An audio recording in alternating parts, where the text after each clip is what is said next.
ଅନେକ ସମୟରେ ଆମେ ମନ୍ଦ ବିଷୟରୁ ବାହାରି ଯିବାକୁ ଚେଷ୍ଟା କରିଥାଉ, କିନ୍ତୁ ବିଫଳତାର ଶିକାର ହୋଇଥାଉ।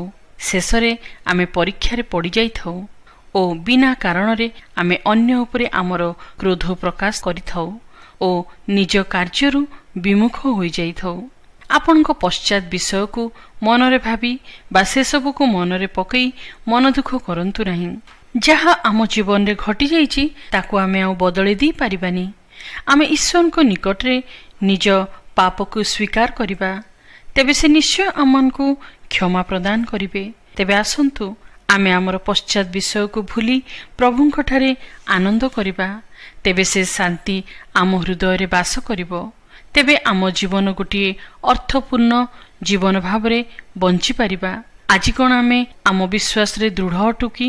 ତେଣୁ ଈଶ୍ୱର ତାଙ୍କ ବାକ୍ୟ ବାଇବଲରେ ଏଇ କଥା କହନ୍ତି, ଯଦି ଆମେମାନେ ଆପଣା ଆପଣା ପାପ ସ୍ୱୀକାର କରୁ, ତେବେ ସେ ଆମମାନଙ୍କ ପାପ କ୍ଷମା କରିବାକୁ ଓ ସମସ୍ତ ଅଧର୍ମରୁ ଆମମାନଙ୍କୁ ପରିଷ୍କାର କରିବାକୁ ବିଶ୍ୱସ୍ତ ଓ ନ୍ୟାୟବାନ ଅଟନ୍ତି।